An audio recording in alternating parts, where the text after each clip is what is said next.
Hello दोस्तों, नमस्कार। आज 24 फरवरी 2024 की मुख्य खबरों के साथ अभी आप सभी साथियों को सुप्रभात।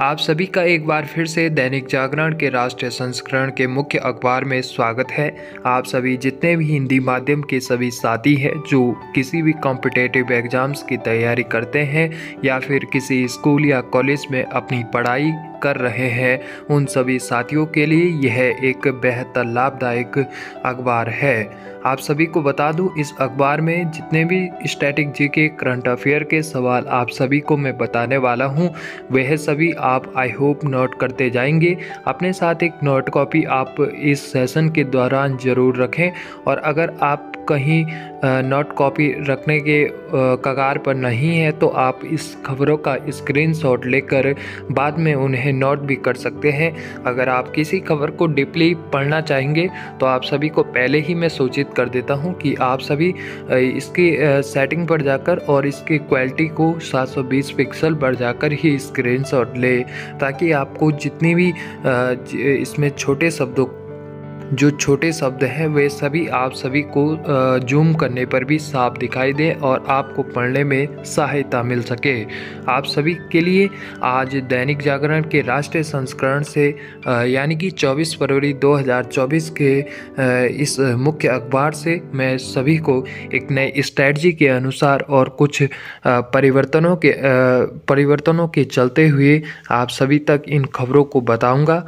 हमें एक दोस्ताना तरीके से आप सभी तक इन खबरों को पहुंचाना चाहिए, और आपका काम यह है कि आपको भी एक दोस्ताना तरीके से बिल्कुल मुफ्त में हो रहे सब्सक्राइब बटन को दबाकर हमारे साथ जुड़ जाना चाहिए, ताकि आपका और हमारा एक दोस्ताना और एक फ्रेंडशिप का संबंध बना रहे।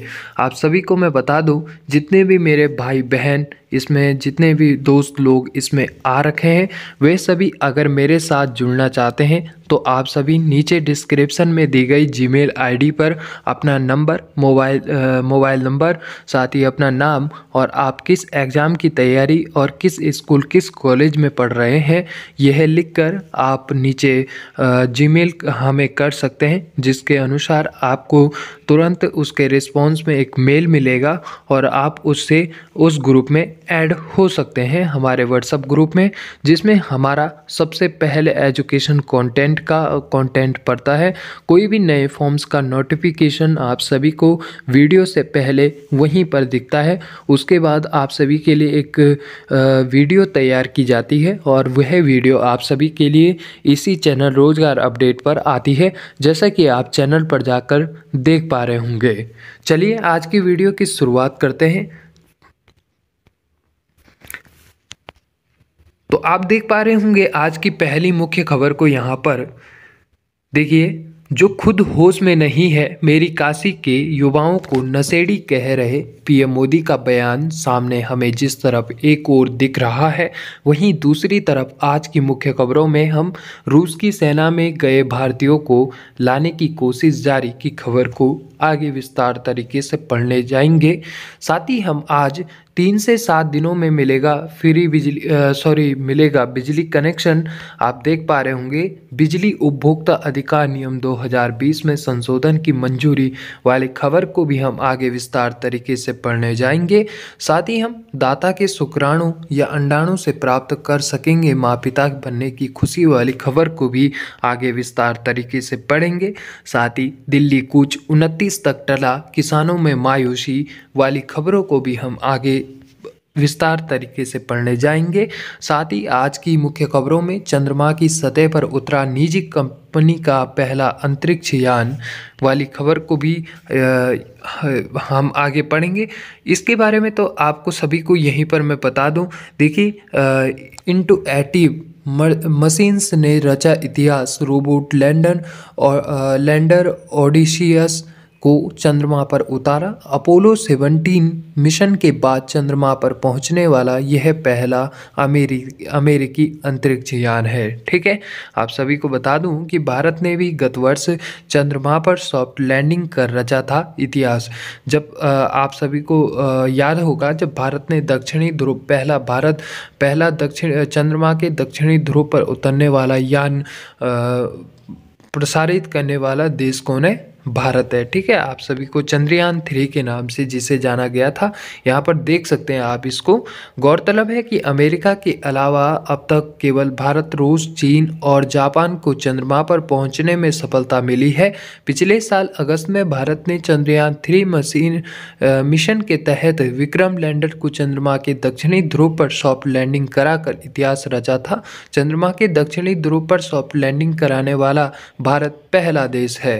आप यहाँ पर देख सकते हैं और इसे नोट भी कर सकते हैं, जीके का सवाल है। ठीक है, आप वहीं पर साइड में खबर देखेंगे, बसपा के पूर्व विधायक विनय तिवारी के 10 ठिकानों पर ईडी की छापेमारी। ईडी यानी कि इन्फोर्समेंट डायरेक्टर, यह सीबीआई, जैसे सीबीआई जो अधिकारीगण या ऐसे लोग होते हैं जो तस्करी मामले में पकड़े जाते हैं, मर्डर केस मामले में पकड़े जाते हैं, उन पर सीबीआई के छापे पड़ते हैं। और अधिकतर जो मनी लॉन्ड्रिंग केस होते हैं, मनी लॉन्ड्रिंग केस यानी कि जो बड़े मंत्रियों, बड़े अधिकारियों पर होते हैं, उनको ईडी पकड़ने का काम करती है।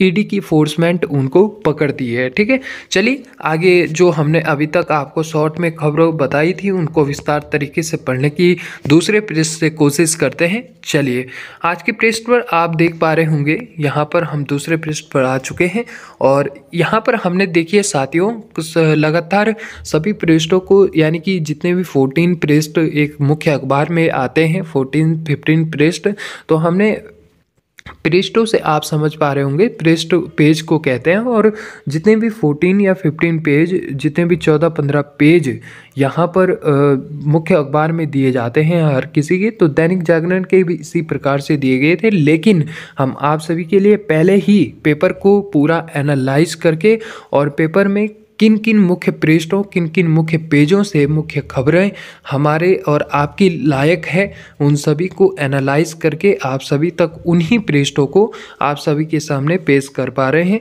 जैसे कि यहाँ पर आप देख पा रहे होंगे, ये राजनीति वाला तीसरा पृष्ठ है और हम दूसरे पृष्ठ में राष्ट्रीय राजधानी की कोई विशेष खबर, मतलब हमसे जो एक जीके, स्टैटिक जीके और करंट अफेयर के सवालों से संबंधित नहीं थी, तो हम वहाँ पर आप सभी को जितने भी जो स्टैटिक जीके, जो वहाँ के एलजी हैं, जो वहाँ के अभी वर्तमान मुख्यमंत्री हैं, उनके बारे में हम पहले ही मुख्य अखबारों में पढ़ चुके हैं और आप सभी को नोट करा चुके हैं। तो इसलिए हम बार बार उन खबरों को रिपीट नहीं करेंगे। कुछ नई ताज़ा तरीन करंट अफेयर और साथ ही स्टैटिक जीके को लेने की कोशिश करेंगे।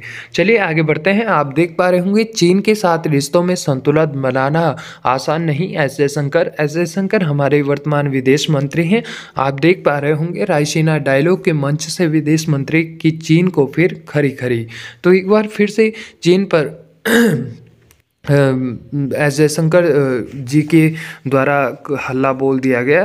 उन्होंने कहा, खेला जा रहा माइंड गेम संतुलन बनाने के लिए भारत के पास दूसरे विकल्प भी मौजूद हैं। ठीक है, विदेश मंत्री ने लगातार दूसरे दिन उठाई यूएन में सुधार का मुद्दा, बीसीसीआई के फॉर्मूले के आधार पर समाधान निकालने की कही बात। शुक्रवार को भारत ने 2 बड़े वैश्विक कूटनीतिक मंचों पर संयुक्त राष्ट्र में सुधार का मुद्दा उठाया। एक तरफ तो रायसीना डायलॉग के मंच पर भारत के विदेश मंत्री एस जयशंकर ने संयुक्त राष्ट्र सुरक्षा परिषद में सुधार का मुद्दा उठाया, वहीं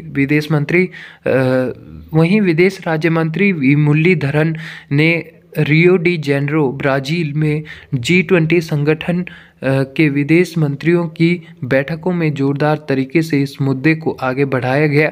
गुरुवार को भी जयशंकर ने रायसीना डायलॉग के मंच से संयुक्त राष्ट्र में सुधार का मसला उठाया था। रायसीना डायलॉग के एक सत्र में परिचर्चा के दौरान विदेश मंत्री ने एक तरफ संयुक्त राष्ट्र में सुधार और इसमें विकासशील देशों को सही हिस्सेदारी मिलने की बात को बहुत गंभीरता से रखा, तो वहीं हल्के फुल्के अंदाज में अंतर्राष्ट्रीय क्रिकेट की रैंकिंग और भारतीय क्रिकेट कंट्रोल बोर्ड बीसीसीआई के फॉर्मूले के आधार पर भी इसका समाधान निकालने की बात कही गई। ठीक है, शासन कला की विशाल परंपरा वाली शक्ति है रूस, ये भी उनका कहना था। ठीक है, देखिए यहाँ पर वहीं पर आप देख पा रहे होंगे, साइड में एक खबर और है, जम्मू कश्मीर प्रशासन सार्वजनिक करे समीक्षा आदेश, सुप्रीम कोर्ट का सामने बयान आया। वहीं आप देख पा रहे होंगे नीचे, अगर हम बढ़े तो केंद्र सरकार शत्रु संपत्ति की मालिक नहीं, सुप्रीम कोर्ट का कहना, रामचरितमानस पर टिप्पणी मामले में सुप्रीम कोर्ट की आज सुनवाई। ठीक है, कलकत्ता हाईकोर्ट की लड़कियों को सलाह मामले में 2 मई को सुनवाई। ईयू के कार्बन टैक्स के मुद्दे पर को डब्ल्यूटीओ के मंच पर उठाएगा भारत। देखिए, करंट अफेयर से संबंधित बहुत ही महत्वपूर्ण क्वेश्चंस कुछ यहाँ पर और आंसर्स कुछ टॉपिक यहाँ पर दिए जा चुके हैं। जैसे कि एक यह वाला टॉपिक भी आप देख पा रहे होंगे, ईयू के कार्बन टैक्स मुद्दे को डब्ल्यूटीओ के मंच पर उठाएगा भारत। अब आप बोलेंगे डब्ल्यूटीओ क्या है, तो इसको डीपली पढ़ते हैं थोड़ा सा। देखिए, भारत विश्व व्यापार संगठन डब्ल्यूटीओ की मिनिस्टर कॉन्फ्रेंस MC13 में यूरोपीय यूनियन की तरफ से कार्बन बॉर्डर एडजस्टमेंट मैकेनिज्म सीबेम के नाम पर कार्बन टैक्स लगाने के मुद्दे को उठाएगा। वाणिज्य व उद्योग मंत्री पीयूष गोयल ने शुक्रवार को रायसीना डायलॉग कार्यक्रम से जुड़े संवाद में कहा कि सीबेम हमारे लिए चिंता का विषय है और भारत डब्ल्यूटीओ के मंच पर इस मसले को मजबूती से उठाने के साथ ईयू से द्विपक्षीय स्तर पर भी बातचीत करेगा। ईयू, आप देख पा रहे होंगे, ईयू वर्ष 2026 से कार्बन टैक्स लगाने जा रहा है, जिससे इससे भारत से निर्यात होने वाले स्टील, सीमेंट, एल्यूमिनियम जैसे कई आइटम पर कार्बन टैक्स देना होगा और इन आइटम की कीमत बढ़ जाएगी। गोयल ने कार्बन टैक्स से प्रभावित होने वाले उद्यमियों से कहा कि सरकार उनकी चुनौतियों के वाकिफ है और सरकार चाहती है कि इस चुनौती को हम अवसर में बदल दें। 26 से 29 फरवरी को अबू धाबी में डब्ल्यूटीओ मिनिस्टर कॉन्फ्रेंस MSC13 क्या है, डब्ल्यूटीओ यानी कि विश्व व्यापार संगठन की बैठकें होती है हर वर्ष, ठीक है। तो इस बार कहाँ है, अबू धाबी में, ठीक है। अबू धाबी में इस बार डब्ल्यूटीओ की मिनिस्टर कॉन्फ्रेंस वाली बैठक होगी, ठीक है। सीबीएम से सिर्फ भारत ही नहीं बल्कि सभी विकासशील देश प्रभावित होंगे, क्योंकि अब इन देशों में औद्योगिक उत्पादन के लिए मुख्य रूप से जीवाश्म का ईंधन का ही उपयोग होता है और हरित ईंधन के प्रयोग से उनकी लागत बढ़ेगी। आप यहाँ पर देख सकते हैं, इजराइल हमास युद्ध के बावजूद बेअसर है भारत की रक्षा तैयारियाँ। यहाँ पर भी एक करंट अफेयर का टॉपिक सामने दिखने को मिल रहे हैं। इजराइल हमास युद्ध शुरू होते ही करीब 4.5 महीनों में गुजर चुके हैं। इस दौरान कई कारणों से इजराइल का औद्योगिक उत्पादन कम हुआ है, लेकिन भारत के साथ उसका रक्षा कारोबार कम नहीं हुआ है। देखिए, तो इजराइल हमास युद्ध में देखिए, भारत इजरायली रक्षा उपकरणों का सबसे बड़ा खरीदार है, ठीक है। इजरायली रक्षा उपकरणों का भारत क्या है, सबसे बड़ा खरीदार है। भारत ने बीते हुए 10 वर्षों में इजराइल से 2.9 अरब डॉलर, करीब 24,000 करोड़ रुपए से हथियार, गोला बारूद और रक्षा उपकरण खरीदे हैं। खरीदे गए उपकरणों में रडार, सर्विलांस उपकरण, हमलावर ड्रोन और संवेदनशील मिसाइलें हैं। 7 अक्टूबर 2023 की हमास के हमले और उसके बाद गाजा पर इजरायली हमले से 1 करोड़ से कम आबादी वाले इजराइल में कई तरह की स्थितियां बदली हैं। गाजा में युद्ध लड़ने के साथ इजरायली सेना लेबनान, सीरिया और यमन से होने वाले हमलों का भी मुकाबला कर रही है। तो आप देख पा रहे होंगे, कब 7 अक्टूबर 2023 को प्रथम बार इजराइल पर हमला किया गया था हमास के द्वारा, ठीक है। आप देख पा रहे होंगे, पूर्व सीईसी ने global state of democracy report की आलोचना की। रिपोर्ट में भारत की रैंकिंग घटाकर 66 कर दी गई है। इस्तेमाल की गई पद्धति पर पूर्व सीईसी ने उठाया सवाल। पूर्व मुख्य चुनाव आयुक्त सुनील अरोड़ा ने global state of democracy report 2023 की आलोचना की है। इस रिपोर्ट में भारत की रैंकिंग 62 से घटाकर 66 कर दी गई है। उन्होंने कहा कि इस्तेमाल की गई पद्धति कई गलत धारणाओं से भरी है। अरोड़ा ने कहा कि निष्कर्ष पर पहुंचने के लिए इस्तेमाल की गई सामग्री मुख्य रूप से दूसरे सोर्स पर आधारित प्रतीत होती है। उन्होंने कहा कि दुर्भाग्य से इन्हें भी चुनिंदा तरीके से चुना गया है। Arora international institute for democracy and electoral assistant IIDEA के सलाहकार बोर्ड में भारत के मान्यता प्राप्त प्रतिनिधि हैं। उन्होंने कहा कि रैंकिंग में यह कमी देश में चुनाव के संचालन की जटिलता, विविधता और पैमाने और स्थिरता के साथ पूरी तरह से तालमेल से बाहर है। आप देख पा रहे होंगे यहीं पर नीचे देश में अपना आधार खो चुका है नक्सलवाद। 10 सालों में केंद्र सरकार ने नक्सलवाद के खात्मे के लिए समेकित नीति अपनाई। ठीक है, 2019 के बाद सुरक्षा बलों 195 नए कैंप, 250 किले बंद थाने और 10 टास्क फोर्स का गठन किया गया। वहीं पर आप देख पा रहे होंगे आज के अगले पृष्ठ की मुख्य खबरों को देखिए। भारत के सांस्कृतिक प्रसार का द्योतक अश्वमेध यज्ञ, रक्षा मंत्री ने कहा। हमारे रक्षा मंत्री कौन है? आप सभी को मैंने पहले नोट कराया था कौन है हमारे रक्षा मंत्री, डॉक्टर राजनाथ सिंह। ठीक है, तो डॉक्टर राजनाथ सिंह हमारे रक्षा मंत्री है। आई होप जिनको पता नहीं था वे नोट कर लें। और वहीं पर हमारे जो गृह मंत्री इससे पिछली खबर में गृह मंत्री थे और वह है कौन थे? अमित शाह जी। ठीक है, देखिए गायत्री परिवार की यज्ञ में कहा हमारे राम राज्य का अर्थ समृद्ध शिक्षित स्वस्थ भारत। कहा 2047 तक हम ऐसे भारत के निर्माण करने के लिए प्रतिबद्ध है जिसकी आर्थिक ताकत सर्वोच्च हो। ऐसे सुविचार आप सभी के दिमाग में भी होने चाहिए और इसीलिए हम इनको भी बीच बीच में आप सभी के लिए इन मुख्य खबरों को भी आप सभी के दिमाग में डालते रहते हैं। साथ ही आप देख सकते हैं राहुल गांधी के खिलाफ मुकदमे पर सोमवार को होगी सुनवाई। कोर्ट ने राहुल गांधी, सिद्धरमैया और शिव कुमार को जारी किया समन। देखिए वहीं पर पेपर लीक के खिलाफ प्रदर्शन कर रही युवा गुमराह कर रहे पीएम, वहीं पर राहुल का यह बयान आया। और साथ ही हेमंत बिस्वा जो असम के मुख्यमंत्री हैं उन्होंने राहुल की तुलना उत्तर कोरिया के तानाशाह से की। कांग्रेस नेता के दावे पर असम के मुख्यमंत्री राहुल गांधी को लिया निशाने पर। सिद्दीकी ने कहा जितनी सांप्रदायिकता कांग्रेस पार्टी के अंदर है उतनी कहीं नहीं। ठीक है, आप देख पा रहे होंगे वहीं पर भाजपा के चंदे के लिए ईडी, सीबीआई, आईटी का दुरुपयोग। अगर हम इस पृष्ठ से आगे की ओर बढ़े तो हमें एक मुख्य खबर देखने को मिलती है। आप देख पा रहे होंगे तिरंगा यानी कि तृणमूल कांग्रेस नेताओं की गिरफ्तारी की मांग पर संदेश खाली में उग्र प्रदर्शन। भाजपा ने सोहरावर्दी से की ममता बनर्जी की तुलना। ठीक है, आप देख पा रहे होंगे लाठी डंडे और झाड़ू लेकर सड़क पर उतरी स्थानीय महिलाएं। गुस्साए लोगों ने तृणमूल कांग्रेस के नेताओं की संपत्ति में आग लगाई। ठीक है, आप देख पा रहे होंगे तृणमूल कांग्रेस और भाजपा के बीच का और हमारे देश की महिलाओं की सुरक्षा का एक मुख्य विषय है। ठीक है, आप देख पा रहे होंगे इस पश्चिम बंगाल की वर्तमान मुख्यमंत्री ममता बनर्जी को ध्यान में रखते हुए यहाँ की राज्य सरकार को एक अच्छा निर्णय और सुनिश्चित निर्णय लेना चाहिए। नहीं तो यहाँ राष्ट्रपति शासन का देखिए, जिस राज्य में जहाँ का मुख्यमंत्री काम न कर पाए वहाँ पर तो मैं ये कहता हूँ कि सीधा राष्ट्रपति शासन इसके कुछ ही महीनों में लगाना चाहिए। आप देख पा रहे होंगे शाहजहां के करीबी व्यवसायियों के ठिकानों पर ईडी का छापा। वहीं पर दूसरी ओर आप देख पा रहे होंगे खबर को, अयोध्या से आई ट्रेन जलाने की धमकी देने वालों को जेल में डाले प्रहलाद जोशी जी का सामने बयान आया है। केंद्रीय मंत्री ने कर्नाटक सरकार पर लगाया तुष्टीकरण का आरोप। कहा सरकार को धमकी देने वालों पर कठोर कार्रवाई करनी चाहिए। पूर्व लोकसभा अध्यक्ष मनोहर जोशी नहीं रहे हमारे बीच। आप देख पा रहे होंगे भाजपा विधायक की आपत्तिजनक तस्वीरें हटाई मीडिया हाउस और इंटरनेट मीडिया। आपत्तिजनक तस्वीरें हटाने की मांग को लेकर बिहार की महिला विधायक दायर पर हाई कोर्ट ने दिया आदेश। महिला विधायक ने याचिका दायर कर दावा किया था कि तस्वीरों से छेड़छाड़ कर इन्हें जारी किया गया है। अयोध्या में तय होगा विहिप के नए अध्यक्ष व महामंत्री का नाम। चलिए आगे की खबरों को पढ़ते हैं और आप यहाँ पर एक मुख्य पृष्ठ की ओर बढ़ चुके हैं।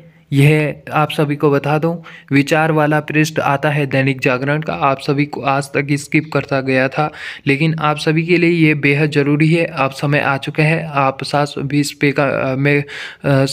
पिक्सल पर क्वालिटी को लेकर जाइए और इसका स्क्रीनशॉट लीजिए। बाद में इस वीडियो के अंतिम में इस खबर को जरूर पढ़िएगा। आप देख पा रहे होंगे कांग्रेस के सामने संकट की घटी, यह विचार का पृष्ठ है और इस पर हर दिन दैनिक जागरण के द्वारा हिंदी माध्यम वाले साथियों के लिए नए नए मुद्दे और नए नए निबंध से जुड़े टॉपिक आते हैं। आप सभी को बता दूं, यह आप सभी अगर यूपीपीएससी, यूकेपीएससी और आप सभी अगर वीडियो आरओ एआरओ के एग्ज़ाम्स दे रहे हैं और देश के सबसे बड़े और सबसे कठिन यूपीएससी का अगर आप एग्ज़ाम दे रहे हैं तो आप इसको पढ़ सकते हैं। और आप सभी को मालूम नहीं है कि अगर आप इसको पूरा पढ़ेंगे और अगर हर दिन आप इस मुख्य पृष्ठ को, इस विचार वाले इन टॉपिकों को पढ़ते रहेंगे तो आप सभी लगभग 6 महीने में ही जो यूपीएससी का जो एसए का पेपर आता है, निबंध वाला पेपर आता है, उसमें आप सभी अच्छे से अच्छे नंबर लाने की उम्मीद आप सभी की बन जाएगी। आप सभी को मैं विश्वास से यह बात बता रहा हूं, तो आप सभी इसका ज़रूर स्क्रीनशॉट लें और अब से इसको ज़रूर आप सभी इस वीडियो के जैसे ही वीडियो का अंतिम जैसे वीडियो ख़त्म हो जाए उसके बाद आप सभी उस स्क्रीनशॉट से इसको पूरा पढ़ ले। आप सभी को मैं पढ़कर सुना देता, लेकिन समय की हमारे पास कमी रहती है और वीडियो का समय ज़्यादा हो जाता है, इसलिए हम आप सभी तक यह खबर नहीं पहुंचा पाते हैं जो पढ़ना चाहते हैं। क्योंकि इस अखबार को, इस वीडियो को अन्य मेरे सभी साथी जो स्कूलों में पढ़ने वाले विद्यार्थी हैं, जो कॉलेजों में कॉलेज करने वाले हैं, ग्रेजुएशन करने वाले या किसी भी पॉली ITI करने वाले हैं, वो विद्यार्थी भी पढ़ रहे हैं। तो अगर वह सभी उन सभी का ऐसा ज़रूरी नहीं है कि वह इसको पढ़ भी सकते हैं और इस वाले टॉपिक को नहीं भी पढ़ सकते हैं। तो आप सभी के लिए यह उन सभी के लिए यह इतना ज़रूरी नहीं है, तो इसलिए मैं वीडियो में यहाँ पर नहीं पढ़ सकता हूँ। आप इसका स्क्रीनशॉट ले लें, जो भी बड़े बड़े एग्ज़ाम्स की तैयारी कर रहे हैं, जैसे कठिन एग्ज़ाम्स की तैयारी कर रहे हैं, और इसका स्क्रीनशॉट लेकर बाद में पढ़ लीजिएगा, ठीक है। देखिए, आप यहाँ पर आपको स्क्रीनशॉट लेने का अभी तक टाइम था, आप स्क्रीनशॉट ले सकते हैं इसका। चलिए, आई होप आपने ले लिया होगा स्क्रीनशॉट। देखिए, यहाँ पर एक टॉपिक और है, संभव है MSP की गारंटी देना। यहाँ पर देखिए, अगर आप एक आपको बता दूँ यह किन का लिखा गया टॉपिक है, ठीक है, कौन है ये टॉपिक को लिखने वाले।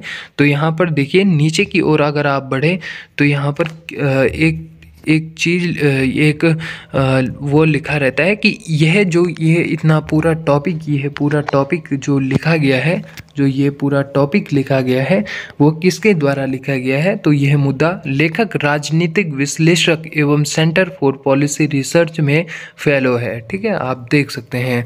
साथ ही जैसे ये वाला टॉपिक है, संभव है MSP की गारंटी, ठीक है, तो आप देख पा रहे होंगे यहाँ पर यह मुद्दा किन के द्वारा लिखा गया है, लेखक किसान शक्ति संघ के अध्यक्ष द्वारा लिखा गया है। साथ ही आप यहाँ पर विदेश मंत्री की खरी वाले टॉपिक जो हमने पिछली खबर में आपको बताया था, यहाँ पर आप देख सकते हैं, इस टॉपिक का स्क्रीनशॉट भी ले सकते हैं। साथ ही आप ब्रह्मांड की सबसे चमकीली ज्ञात वस्तु के बारे में भी यहाँ पर अन्य जानकारियाँ ले सकते हैं और इसके बारे में डीपली पढ़ सकते हैं। देखिए, बिजनेस से संबंधित पृष्ठ पर हम आ चुके हैं और आप देख पा रहे होंगे यहाँ पर मुख्य खबर को। देखिए, ग्रीन हाइड्रोजन से जुड़ी 40 अड़चनों की पहचान, ठीक है, टेक्निकल टेक्सटाइल और मैन मेड फाइबर में बड़े बदलाव की तैयारी। यहाँ पर हम पहली खबर की ओर लौटते हैं एक बार फिर से। ग्रीन हाइड्रोजन से जुड़ी 40 अड़चनों की पहचान। देखिए, क्या मामला है ये। बिजली मंत्री की अगुवाई में विशेषज्ञों ने अड़चनों का चरणबद्ध तरीके से दूर करने के मसौदे पर किया विमर्श। भारत की इकोनॉमी में ग्रीन हाइड्रोजन के विस्तार के लिए विभागों और मंत्रालयों के बीच जबरदस्त सामंजस्य की जरूरत बताई गई। करना होगा भारी भरकम निवेश, बढ़ानी होगी निजी सेक्टर की भागीदारी। जनवरी 2023 में मिशन को दी थी मंजूरी। तो एक बार फिर से यहाँ पर यह खबर का यह टॉपिक सामने आया है, ग्रीन हाइड्रोजन मिशन से संबंधित यह खबर है। और आप देख पा रहे होंगे 40 अड़चनों को चिन्हित करते हुए उन्हें चरणबद्ध तरीके से दूर करने का मसौदा यहाँ पर तैयार किया गया है। वहीं नवीन व नवीकरणीय ऊर्जा मंत्रालय MNRE ने इन 40 अड़चनों को 15 वर्षों में दूर कर ग्रीन हाइड्रोजन को सफल बनाने की योजना बनाई है।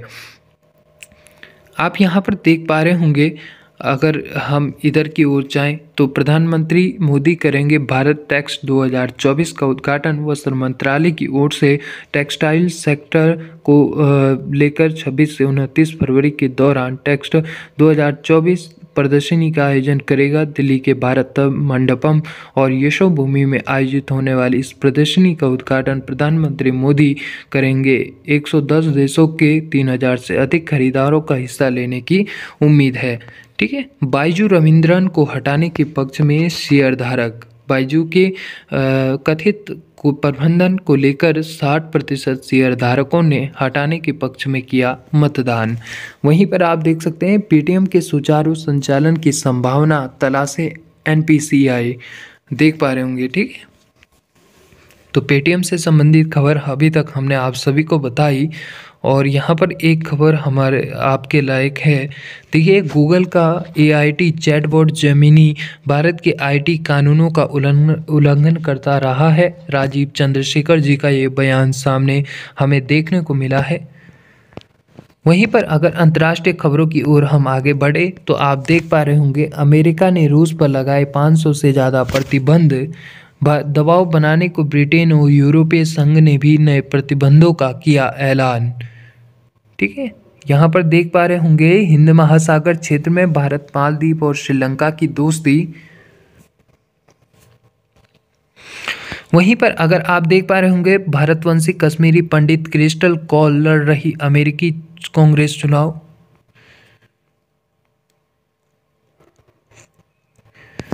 चलिए आज के अंतिम पृष्ठ यानी कि स्पोर्ट्स से संबंधित खबरों पर चलते हैं। बेसबॉल नहीं, पारंपरिक खेल से उभरे अंग्रेज। रूट की शतकीय पारी से इंग्लैंड की वापसी। 7 विकेट पर 302 रन बनाए। पर्दाप्रण मैच में आकाश ने छोड़ी छाप। आप देख पा रहे होंगे यह आपके कल के मैच से संबंधित खबर थी। अगर आप इसको डीपली पढ़ना चाहते हैं तो आप इसका स्क्रीनशॉट ले सकते हैं। साथ ही आप यहाँ पर देख सकते हैं ऑस्ट्रेलिया ने कीवियों को 72 रन से हराकर जीती T20 सीरीज। मुंबई के लिए संकट मोचन बने मुशीर खान। बंगाल से भारतीय टीम में जगह बनाते दूसरे राज्यों की खिलाड़ी। गत चैंपियन मुंबई ने दर्ज की रोमांचक जीत। भारतीय महिला हॉकी टीम की कोच सापमैन ने दिया त्यागपत्र। वहीं तंग हाली भी नहीं तोड़ पाई बेटियों का हौसला। एशियाई ट्रैक साइकिलिंग चैंपियनशिप में राजमिस्त्री की बेटी सरिता और ऑटो चालक की बेटी निया ने स्वर्ण जीतकर बढ़ाया देश का मान।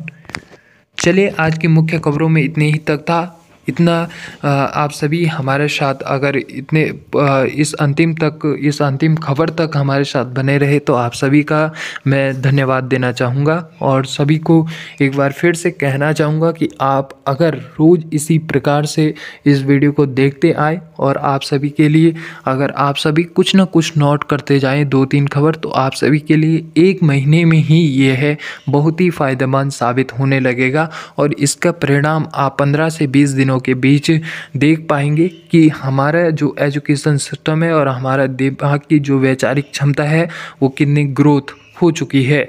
तो इससे यही और विचार विमर्श वाला पृष्ठ आप जरूर दैनिक जागरण का पढ़ें। उससे आप सभी जितने भी यूपीएससी और पीसीएस बड़े बड़े एग्जाम्स की तैयारी करने वाले विद्यार्थी हैं, जेईई नीट की तैयारी करने वाले विद्यार्थी हैं, एनडीए सीडीएस की तैयारी करने वाले विद्यार्थी हैं, उन सभी की जो क्षमता है, जो इंटरव्यू की क्षमता है और साथ ही जो निबंध की क्षमता है वो आप सभी की बहुत ही तेज़ी से बढ़ने लगेगी। इतने ही तक आज की खबरों को इतने ही तक अलविदा करना चाहूँगा और आप सभी का एक बार पुनः धन्यवाद करना चाहूँगा। मिलता हूँ आप सभी को कल की न्यूज़ वाली वीडियो में। इस बीच हमारे साथ बने रहिएगा। आपको इसी बीच देखने को मिलेंगी आज के प्रमुख जो फॉर्म से संबंधित नए नोटिफिकेशन होंगे और जो नए अपडेट्स आप सभी तक इस बीच पहुँचाते रहूँगा। बाकी